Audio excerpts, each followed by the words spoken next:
إن الحمد لله نحمده ونستعينه ونستغفره ونعوذ بالله من شرور أنفسنا ومن سيئات أعمالنا من يهده الله فلا مضل له ومن يضلل فلا هادي له وأشهد أن لا إله إلا الله وحده لا شريك له وأشهد أن محمدا عبده ورسوله صلى الله عليه وعلى آله وأصحابه والتابعين وتابع التابعين ومن تبعهم بإحسان إلى يوم الدين يا أيها الذين آمنوا اتقوا الله حق تقاته ولا تموتن إلا وأنتم مسلمون يا أيها الناس اتقوا ربكم الذي خلقكم من نفس واحدة وخلق منها زوجها وبث منهما رجالا كثيرا ونساء واتقوا الله الذي تساءلون به والأرحام إن الله كان عليكم رقيبا يا أيها الذين آمنوا اتقوا الله وقولوا قولا سديدا يصلح لكم أعمالكم ويغفر لكم ذنوبكم ومن يطع الله ورسوله فقد فاز فوزا عظيما أما بعد فإن خير الحديث كتاب الله وخير الهدي هدي محمد صلى الله عليه وعلى آله وسلم وشر الأمور محدثاتها فإن كل محدثة بدعة وكل بدعة ضلالة وكل ضلالة في النار. Ikhwani fi din, a'azakumullah, kaum muslimin yang saya hormati. Kita lanjutkan kajian kitab Tahdzib Sirah Ibn Hisham sampai kita pada kisah yang berikutnya tentang Harb al-Fijar. Harb al-Fijar, dikasrahkan fa-nya dan difathahkan jimnya. Hajat Harb al-Fijar wa Rasulullah sallallahu alaihi wa ala alihi wasallam ibnu 20 sana. Terjadi perang di zaman jahiliyah yang bernama perang Fijar. Sedangkan Rasulullah sallallahu alaihi wa ala alihi wasallam ibnu 20 sana, dalam keadaan beliau berumur 20 tahun. Wa innama summiya yaumul fijar, dan dinamakan perang itu dengan yaumul fijar bima istahalla hadanil hayan, karena apa yang mereka lakukan dari penghalalan kehormatan-kehormatan mereka, kehormatan wanita-wanita mereka, sehingga dikatakan dengan fijar dari kata fajir, karena sesuatu kejelekan yang mereka kerjakan. Bima sahalla hadanil hayyan, apa yang dikerjakan oleh dua kelompok tersebut, dua suku, yaitu suku Bani Kinanah dan suku Qais Ailan. Istahalla fihi minal maharim bainahum, mereka menghalalkan padanya mahram-mahram mereka di saat itu, sehingga dikatakan dengan kalimat fijar, yakni perang fijar. Disebutkan dalam footnote-nya, Zakar Ibn Hisham anna Rasulullah sallallahu alaihi wa ala alihi wasallam syahida ba'du ayyamil fijar. Nabi SAW ikut di beberapa hari saja di dalam perang fijar. Akhrajahu a'mamuhu ma'ahum, karena diajak dan dikeluarkan, yang diajak keluar, diajak berangkat oleh paman-paman beliau sallallahu alaihi wa ala alihi wasallam. Wa qala Rasulullah sallallahu alaihi wasallam, kuntu anbal ala a'mami. Kata beliau, aku anbal min a'mami, aku lebih ahli dalam melempar panah atau lempar tombak daripada paman-pamanku sendiri. Ay arud alaihim nablu aduwihim idza ramauhum biha. Yani Rasulullah SAW sangat pandai untuk melemparkan tombak lebih dari paman-pamannya. Kalau musuhnya melemparkan tombak, maka Rasulullah SAW mengambil tombak tersebut dan dikembalikan kepada musuhnya dengan segera. Wa hadzal fijar huwa al-fijarul akhir, dan perang yang Rasulullah SAW ikut beberapa hari padanya itu adalah perang fijar yang terakhir. Karena ternyata perang fijar bukan hanya sekali, terjadi 3 kali kurang lebih. Ada julukan-julukan masing-masingnya. Ada Fijal Barad, dan ada fijar lainnya.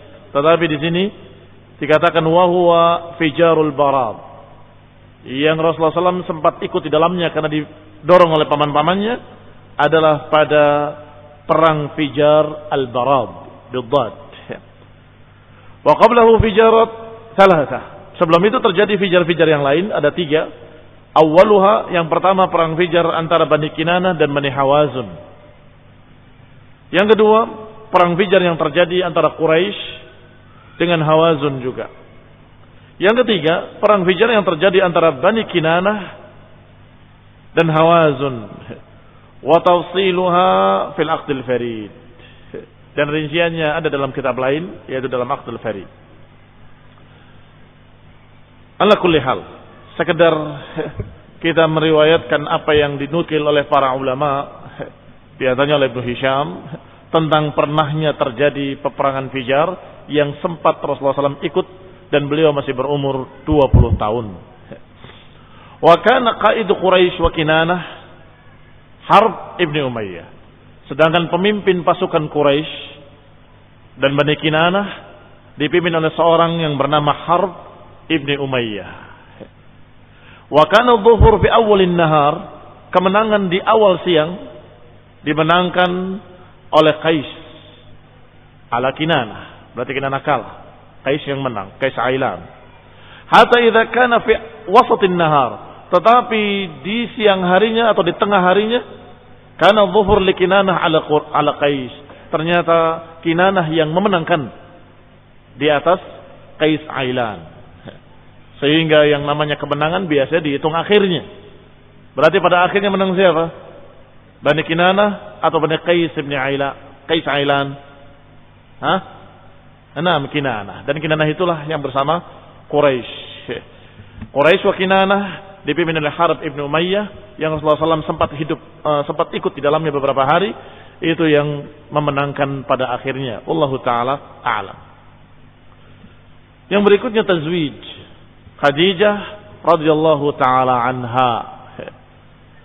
Pernikahan Khadijah atau pernikahan Rasulullah SAW terhadap Khadijah radhiyallahu taala anha. Wa kanat Khadijah binti Khuwailid imra'atun tajiratun data syarafin wa ma. Khadijah radhiyallahu taala anha binti Khuwailid, anaknya Khuwailid. Seorang wanita yang merupakan wanita pedagang, tajirah, dzata syarafin wa mal, memiliki harta dan memiliki kedudukan, kemuliaan. yakni turunannya turunan orang-orang mulia, memiliki syaraf, yakni turunan terhormat, dan juga memiliki harta. Tastajirur rijal fi maliha wa tudaribuha iyyahu bi syai'in taj'aluhu lahum. Dan Khadijah biasa menyewa orang-orang laki-laki untuk memperdagangkan hartanya. Tastajir ini ijarah, menyewa. Ar-rijal menyewa orang-orang fi maliha untuk memperdagangkan hartanya. Wa tudaribuhum iyyahu bi syai', dan memberikan imbalan untuk mereka dengan sesuatu yang taj'aluhu lahum, sesuatu yang memang ditentukan untuk mereka. yakni diberikan imbalan atau bayaran atau ju'lah. Wa kanat Quraisyun qauman tujjara, dan Quraisy memang kaum tujjar, suku yang memang ahli dagang. Kebiasaan mereka adalah berdagang. Sebagaimana Allah katakan dalam Al-Quran, li'ilafi Quraisyin ilafihim rihlatash shita'i was-sayf. Karena kebiasaan orang Quraisy, kata Allah. Apa kebiasaan mereka? Ilafihim rihlah. Kebiasaan mereka adalah mengadakan perjalanan dagang. Syita was-sayf. Perjalanan di musim dingin dan perjalanan di musim panas. Rihlatash shita'i was-sayf. As-syita ila al-Yaman was-sayf ila Syam. Ketika musim hujan mereka ke Yaman, ketika musim dingin, musim panas mereka ke Syam. Atau lebih tepatnya bukan musim hujan, musim dingin mereka ke Yaman, dan musim panas mereka ke Syam. Dan mereka sudah memperhitungkan segala sesuatunya, sehingga mereka di Mekah atau di daerah sana sahra, hanya padang pasir dan batu-batuan, terik panas. Enggak ada hasil buah-buahan, Enggak ada hasil perkebunan, enggak ada hasil gandum, enggak ada hasil apapun. Tandus. Tetapi karena keahlian mereka berdagang, akhirnya Mekah menjadi pusat perdagangan. Ini uniknya. Padang tandus menjadi pusat perdagangan. Kenapa? Karena orang Syam ingin mendapatkan barang-barang Yaman, tidak usah sampai ke Yaman. Cukup ke Mekah, ada di sana. Orang-orang Yaman menginginkan barang-barang Syam, tidak perlu ke Syam, cukup ke Mekah. Orang Syam juga menginginkan barang-barang Yaman, nggak perlu dia ke Yaman, cukup ke Mekah. Karena orang-orang Quraisy biasa rihlat asy-syita wa shayf, biasa mengadakan perjalanan dagang ke Syam dan ke Yaman, syita wa shayf, sedangkan Mekah di tengah-tengahnya. Sehingga mereka berduyun-duyun datang akhirnya ke Mekah untuk membeli sekian macam barang yang paling lengkap di sana. Orang-orang Yaman ingin sesuatu harus ke Mekah, juga orang-orang Syam ingin sesuatu yang tidak ada di sana juga ke Syam, juga ke Mekah. Ini kebiasaan orang-orang Quraisy dan keahlian mereka. Wa kanat Quraisyun qauman tujjara, dan mereka kaum Quraisy memang suku pedagang. Falamma balaghaha an Rasulullah sallallahu alaihi wasallam balaghaha, ketika sampai beritanya kepada Khadijah, ada seorang pemuda yang jujur terpercaya, ada seorang yang dijuluki dengan Al-Amin, yang sangat menjaga amanah. Balaghaha, sampai beritanya kepada Khadijah, min sidqi hadithihi wa 'idhami amanatihi wa karmi akhlaqihi. Sampai beritanya kepada Khadijah tentang jujurnya pembicaraan beliau dan besarnya penjagaan amanahnya dan juga karam akhlaqi dan kemuliaan akhlaknya. Ba'atha ilaihi, maka diutuslah seseorang kepadanya. Diutuslah seseorang untuk menemui Nabi Muhammad sallallahu alaihi wasallam yang waktu itu masih belum menjadi seorang rasul, masih belum menjadi seorang nabi. Fa'aradat alaihi an yakhruja fi malin laha ila Syam tajiran. Maka diutus seseorang menyampaikan tawaran. Maukah yakhruj fi malin, keluar membawa barang-barang harta-hartanya Khadijah untuk berdagang ke Syam, tajiran, sebagai pedagang. Wa tu'tihi afdal ma kanat tu'ti ghairahu min at-tujjar, dan akan diberi bayaran dengan bayaran yang lebih afdal, lebih tinggi dari semua yang pernah diberikan kepada orang-orang lain. Khadijah menawarkan bayaran lebih karena ini adalah orang istimewa, orang yang terkenal kejujurannya dan amanahnya, maka ditawarkan bayaran lebih. Maka diutuslah Rasulullah SAW, ma ghulamin laha yuqalu lahu Maisarah. Rasulullah SAW menerima, maka berangkatlah Rasulullah SAW dengan budaknya yang diperintahkan untuk mengiringinya yang bernama Maisarah. Yuqalu lahu Maisarah, dipanggil dengan nama Maisarah. Faqabilahu Rasulullah SAW minha wa kharaja fi maliha dzalik, maka Nabi pun menerimanya dan keluarlah beliau berangkat ke Syam untuk berdagang, memperdagangkan apa-apa yang merupakan milik Khadijah binti Khuwailid. Wa kharaja ma'ahu ghulamuha Maisarah, dan keluar juga bersamanya mengiringi Nabi, menemaninya budaknya Khadijah yang bernama Maisarah, hatta qadima Syam, sampai datang ke negeri Syam. Fanazala Rasulullah SAW fi dhilli syajaratin qariban min sawma'ati rahib, maka singgahlah Rasulullah SAW di satu tempat, fi dhilli syajarah, di bawah naungan sebuah pohon. Qariban min sawma'ah, di dekat Sawma'ah. Sawma'ah nama lain dari gereja.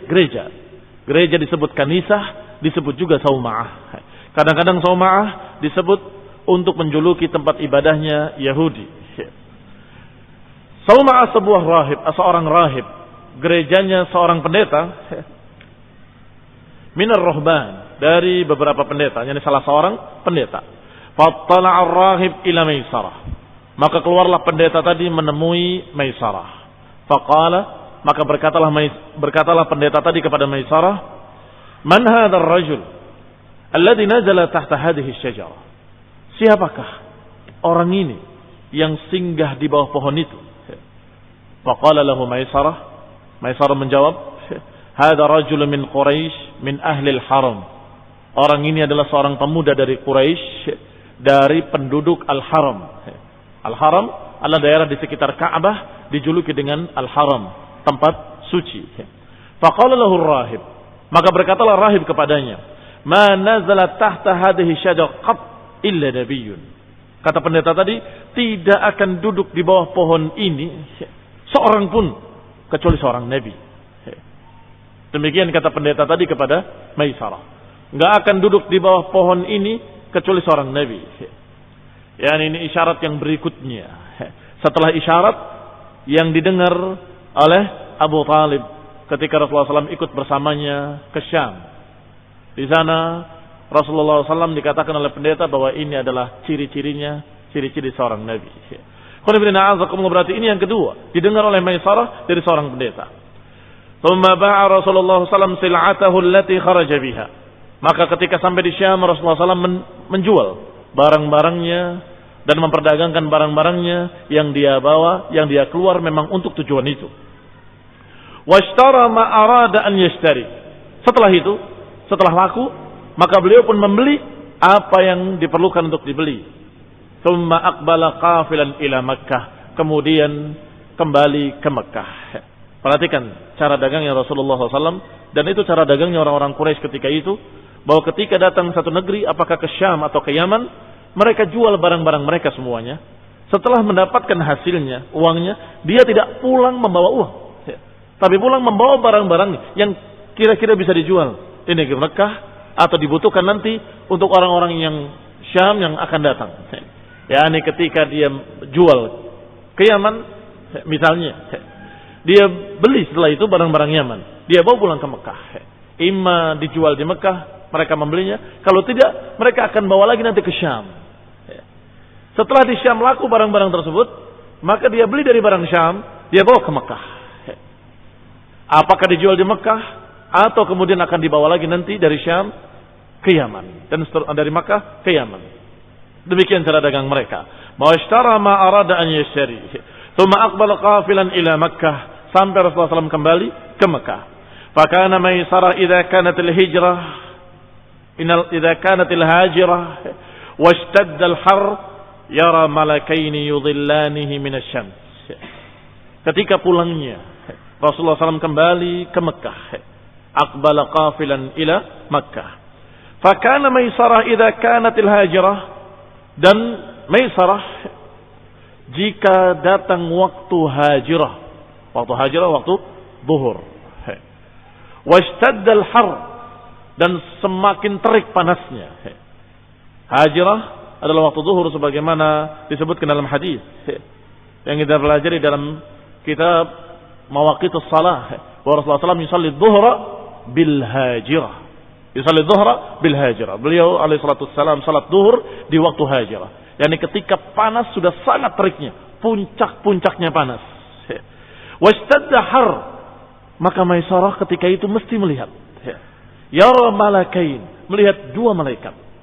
Yudhillanihi minasyamsi, melihat dua malaikat yang menaungi Rasulullah SAW dari matahari supaya tidak kepanasan. Wa huwa yasiru ala ba'irihi, ketika Nabi berjalan di atas untanya, maka dua malaikat tadi menaunginya di waktu hajirah. Dan Nabi dalam keadaan belum menjadi seorang Rasul, masih berumur 20 ke atas, belum sampai 25. Karena menikahnya dengan Khadijah adalah 25. Berarti ini adalah sebelum 25. Falamma qadima Makkah, ketika sampai di Makkah menemui Khadijah dengan hartanya, bimalia, ba'at ma ja'a bihi, beliau pun menjual apa yang dibawanya dari Syam. Perhatikan dagangnya beliau sallallahu alaihi wa ala alihi wasallam. Ba'at, beliau jual ma ja'a bihi, apa yang dia bawa. Fa udhifa aw qariban, apakah berlipat keuntungannya atau paling tidak dekat dengan harganya. Wa haddatsaha Maisarah, maka Maisarah menyampaikannya kepada Khadijah. Haddatsaha, yani menyampaikan beritanya kepada Khadijah tentang qauli rahib, tentang ucapan pendeta tadi bahwa orang ini adalah calon seorang nabi. Wa amma kana yara min idlalil malakain, dan juga apa yang dilihat oleh Maisarah, dua malaikat yang menaunginya di waktu hajirah, di waktu teriknya panas matahari. Wa kanat Khadijah imra'atun hazimatun labibatun syarifah. Sedangkan Khadijah adalah seorang wanita yang tegas namun cerdas. Labibatun syarifah, cerdas, jenius dan juga terhormat. Radhiyallahu ta'ala anha. Ma'a ma aradallahu biha min karamatihi. Bersama dengan itu ada kelebihan lain. Allah Subhanahu wa taala menghendaki Khadijah untuk menjadi seorang yang terhormat pula di dunia dan di akhirat. Apa maknanya? Maknanya Allah memang menghendaki Khadijah untuk mendapatkan hidayah. Sehingga Khadijah cerdas bahwa ini bukan orang sembarangan. Dengan kelebihan yang pertama diketahuinya, itu jarang ada seorang yang jujur, terpercaya, jaga amanah, akhlaknya mulia. Ini sulit dicari. Maka Khadijah langsung memanggilnya, menyuruh Maisarah untuk memanggilnya dan menawarkan perdagangan dan diberi biaya atau bayaran lebih daripada orang-orang lain. Ini orang istimewa. Ditambah lagi dengan berita dari Maisarah bahwa seorang rahib mengatakan bahwa dia ini calon nabi. Demikian pula berita 2 malaikat yang menaunginya. Maka tambah yakin karena dia cerdas bahwa ini adalah bukan orang sembarangan. Falamma akhbaraha Maisarah bima akhbaraha bihi ba'athat ila Rasulullah sallallahu alaihi wasallam faqalat lahu ya ibna ammi inni qad raghibtu fika liqarabatika wa wasitatik fi qaumik wa amanatik wa husni khuluqik wa sidqi hadithik thumma uridat alaihi nafsaha. Karena cerdasnya Khadijah dan paham lebih dari itu, karena Allah menghendaki wanita ini akan mendapatkan kemuliaan di akhirat juga selain di dunia, maka Khadijah dalam keadaan paham ini benar-benar orang yang istimewa dan akan memiliki keistimewaan nantinya. Qalat, berkata Khadijah kepada Rasulullah SAW, ya ibna ammi, wahai anak pamanku. Disebut anak paman karena masih berkaitan, masih berhubungan kerabat dengannya. Inni qad raghibtu fika liqarabatika wa wastatik. Sungguh aku menghendaki aku untukmu. Ini menghendaki diriku untukmu, menawarkan diriku untukmu karena kekerabatan engkau dengan keluargaku dan juga karena kebijakanmu di tengah-tengah manusia, fi qaumik. Wasfah artinya ketengah-tengahan itu maknanya bijak. Seorang yang paling bijak di kaummu. Wa amanatik, dan juga karena amanahmu yang tinggi. Wa husni khuluqik, dan baiknya amanahmu. Wa sidqi hadithik, dan juga karena jujurnya pembicaraanmu. Thumma uridat alaihi nafsaha. Maka Khadijah pun menawarkan dirinya untuk dijadikan istri untuknya. Wa kanat Khadijah yawma idzin awsatu nisa'i Quraisy nasaban. Dan Khadijah ketika itu radhiyallahu ta'ala anha awsatu nisa'i Quraisyin nasaban. Beliau pun termasuk orang yang paling tinggi nasabnya di tengah Quraisy. Berarti memang sangat cocok nasaban wa khuluqan. Nasabnya dan akhlaknya, kedua-duanya. Rasulullah SAW dari turunan mulia, Khadijah juga dari turunan mulia. Rasulullah SAW dalam keadaan paling bijak di kaumnya, Khadijah juga paling bijak di kaumnya. Rasulullah SAW dari turunan orang terhormat, dari kalangan orang-orang yang Masya Allah, juga demikian Khadijah keadaannya. Demikian pula akhlaknya. Dan sama-sama juga Hanifiyah. Tahu Hanifiyah? Hanifiyah cenderung kepada tauhid dalam keadaan belum ada dakwah tauhid. Tidak mau sujud kepada berhala. Sejak zaman jahiliyah. Di antaranya Rasulullah sendiri, tentunya calon seorang Rasul, Khadijah dan Abu Bakar As-Siddiq, dan lain-lain dari beberapa orang yang akhirnya menjadi sahabat Rasulullah SAW. Mereka dijuluki dengan Hunafa. Apa itu Hunafa? Yang tidak pernah cenderung kepada kesyirikan walaupun di zaman jahiliyah. Sampai-sampai Abu Bakar juga menyatakan, sungguh demi Allah, enggak pernah jidatku aku letakkan di tanah untuk berhala. Sama sekali. Ada satu lagi orang yang tidak sebut ketemu Nabi, tetapi istimewa. Wallahu ta'ala alam, ikhtilaf para ulama tentangnya, yang bernama Zaid. Dia bersandar di Ka'bah sambil menyatakan kepada mereka semuanya, sungguh demi Allah kalian semuanya tidak ada yang beribadah seperti ibadahnya Ibrahim dan Ismail. Sungguh demi Allah, kalau berhala-berhala ini bisa menyampaikan kepada Allah, aku akan sembah mereka seperti kalian. Tetapi karena aku tidak tahu apakah mereka bisa menyampaikan, aku tidak akan beribadah pada mereka semuanya. Ini tokoh hunafa. Maka orang-orang seperti ini ada di zaman jahiliyah. Walaupun sedikit, qillatun qalilah, sangat sedikit, bisa dihitung dengan jari. Di antaranya adalah Khadijah radhiyallahu taala anha. Qala karena Khadijah awsatu nisa'i Quraisyin nasaban. Khadijah adalah yang nasabnya paling tengah, paling ningrat, paling tinggi di kalangan Quraisy. Wa a'dhamuhunna syarafan, dan paling tinggi kehormatannya. Wa aktsaruhunna malan, yang paling kaya, paling banyak memiliki harta.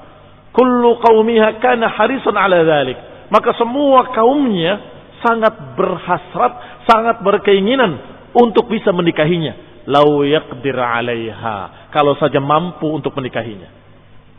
Ada yang mau menikahinya tapi kalah nasabnya. Aduh, siapa saya, siapa dia? Enggak berani. Ada yang kalah kedudukannya, ada yang segala macam. Tetapi Rasulullah SAW justru Khadijah yang menawarkan dirinya kepadanya. Falamma qalat dzalika li Rasulillah, maka ketika Khadijah menyatakan demikian kepada Rasulullah, dzakara dzalika li a'mamih, maka Nabi pun menyampaikannya kepada para ammi-amminya, para paman-pamannya. Maka paman-pamannya sangat gembira karena sekian orang, hampir seluruh manusia ketika itu ingin mempersunting Khadijah. Sedangkan ini ditawarkan oleh Khadijah sendiri. Maka kharaja ma'ahu ammuhu Hamzah. Maka Rasulullah SAW diantar oleh pamannya yang bernama Hamzah. Hatta dakhala ala Khuwailid ibni Asad. Hingga mendatangi bapaknya Khadijah yang bernama Khuwailid ibni Asad. Fakhatabaha ilaihi, dan dilamarlah dia. Fatazawwajaha, maka dinikahilah. Lihat, pernikahan Rasulullah SAW adalah pernikahan yang sama dengan pernikahan syar'i yang diajarkan setelah Rasulullah SAW jadi Rasul. Artinya, pernikahan-pernikahan di zaman jahiliyah ada beberapa bentuk pernikahan, sebagaimana diriwayatkan dari Aisyah radhiyallahu taala anha. Yang mereka anggap semua itu pernikahan. Tetapi yang benar hanya satu. Yang dilakukan Rasulullah SAW adalah yang hak, yang benar. Yang dilakukan oleh pamannya Hamzah ketika itu, walaupun di zaman jahiliyah, adalah dengan melamarnya, menikahkannya dengan cara terhormat. Ada pernikahan dalam bentuk satu wanita memasang bendera putih, menandakan bahwa saya siap untuk jima dengan siapapun. Nanti setelah terjadi akad oleh sekian orang, bukan satu. Setelah itu nanti akan lahir anaknya dan kemudian dipanggil semuanya. Ada 5-6 laki-laki yang pernah mendatanginya. Kemudian dikatakan oleh dukun yang diundang bahwa ini anakmu. Maka orang yang ditunjuk oleh dukun harus menerima bahwa itu anakmu. Itu juga dianggap pernikahan oleh mereka. Dan ada sekian bentuk-bentuk pernikahan lain yang tentunya pernikahan yang dilakukan oleh Rasulullah SAW dengan Hamzah yang mengantarnya adalah pernikahan yang syar'i. Ja'a ila Khuwailid, datangnya kepada bapaknya, kan walinya. Kemudian melamar kepada bapaknya. Setelah itu menikah dengan ada ijab dan qabul. Fawaladat li Rasulillah sallallahu alaihi wa ala alihi wasallam, maka setelah Rasulullah menikah, Rasulullah pun memiliki anak dari Khadijah.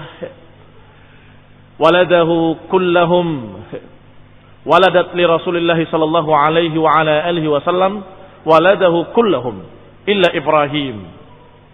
Anak Rasulullah SAW yang laki-laki semuanya dari Khadijah kecuali Ibrahim.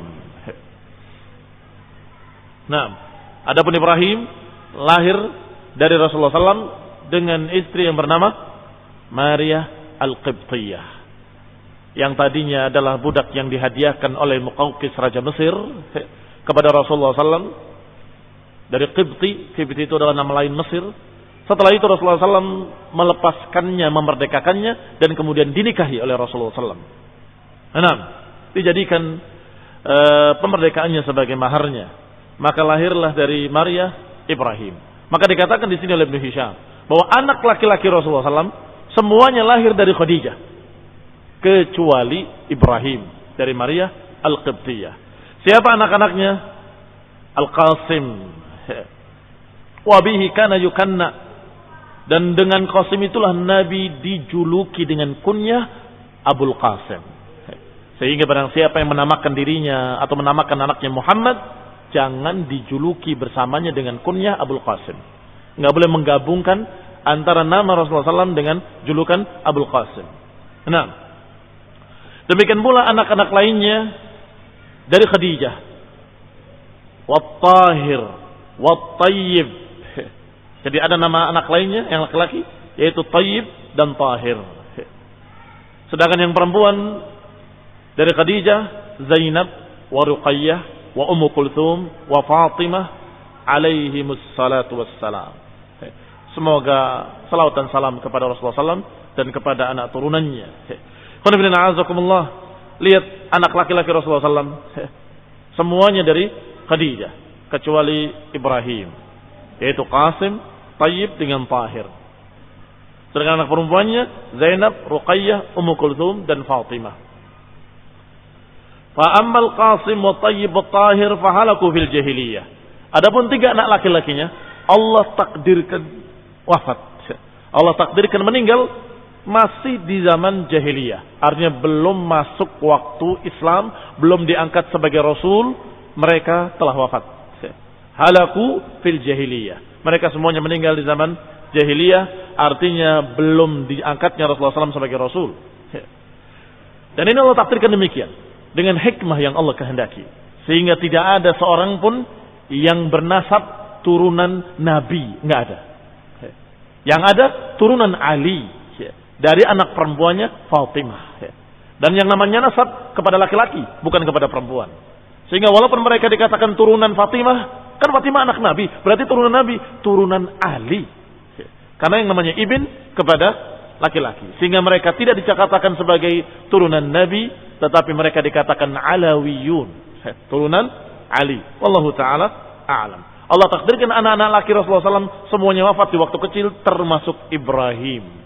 Walaupun di zaman Islam lahirnya juga meninggal dalam keadaan masih kecil ketika bertepatan dengan gerhana. Tetapi tidak ada kaitannya dengan gerhana. Ketika mereka menyatakan bahwa ini gerhana karena kematian anaknya, Rasulullah SAW berdiri di mimbar dan mengingatkan bahwa syamsu wal qamar ayatani min ayatillah la yankashifani limauti ahadin wala li hayatihi. Bahwa matahari dan bulan adalah 2 tanda-tanda kekuasaan Allah yang kalau terjadi gerhana maka bukan karena kematian seseorang atau kelahiran seseorang. Walaupun itu seakan-akan memuji Rasulullah SAW dan mengunggulkan anaknya, tetapi Nabi tetap kalau batil mengatakan itu batil. Tidak berkaitan dengan kematian Ibrahim. Berarti semuanya anak laki-lakinya meninggal dalam keadaan kecil. Wallahu ta'ala a'lam.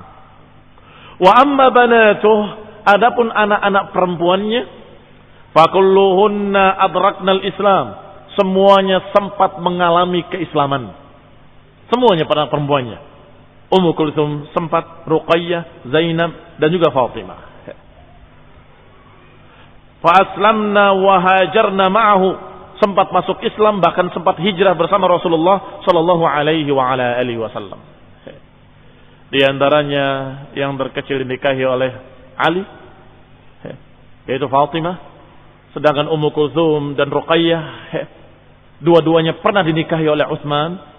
Saya katakan pernah karena tidak bareng-bareng.